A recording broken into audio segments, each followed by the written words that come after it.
Welcome back. It's Rick Kamla, a.k.a. Ricky Props here on Better Sports Network, and let's go to the wood and make you some money. Bradley Beal at home against Toronto tonight, over 22.5 points, minus 115. Beal is rolling, 30-plus in 4 of his last 7. In February, he's averaging almost 27. Toronto allows the 10th most points to shooting guards. It's a very important game, and Beal is a rise-to-the-occasion player. We're staying on Beal a lot here.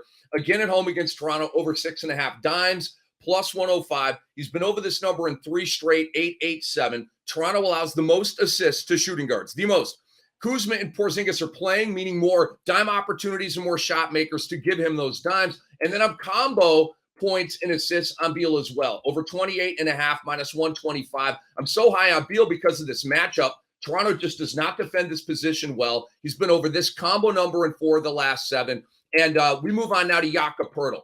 At Washington, the Toronto center. He's been balling since the trade deadline, over 11.5 points, minus 125. He's been over this number in 4 of the last 5. Washington allows the 10th most points to the center position. We're also on Poeltl's rebounds at 8.5 over, minus 115. He's been over this number in 4 of the last 5. And the Wizards are mediocre at keeping opposing centers off the glass. Jakob Poeltl at Washington, we're combining his points and rebounds here, over 20.5, minus 110. He's been over this number in 4 or 5. I like these 80% percentages, right? I feel good about these, and I love the matchup with Daniel Gafford. Remember the Ricky Props rule. Play these about an hour, hour and a half before tip. Even if a guy that's not in these gets hurt or decides to play, it may change the computations. So wait closer to tip to play these bets. Moving on to some best bets. Toronto minus 1 at Washington. Go with the whoa. I thought Washington would be like a minus 2, about a 3-point differential there. So I'm going to ride the hot hand with Toronto. Hit on them the other night. They're 8-2 in their last 10 games. Toronto's playing better on the road. They've won 3 out of 4 away from home. Washington's a lousy home team. They're 14-13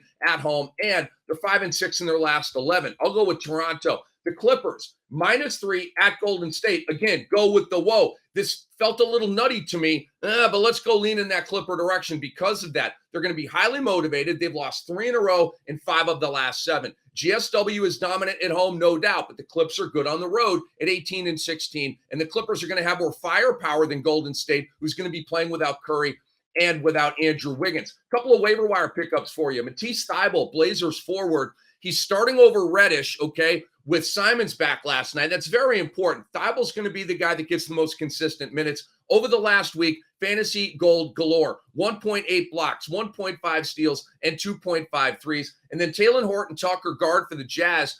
He's their starting point guard, and he's giving you the goodies as well. Last week, it's 2 blocks, 1 steal, and almost 2 threes per game. Get interactive with us, folks, at Better Network on Twitter. And for more college basketball betting advice and NBA betting advice, go to bettersports.com and Better Sports Network app. And you can find more content at Better Network on TikTok, Instagram, and YouTube.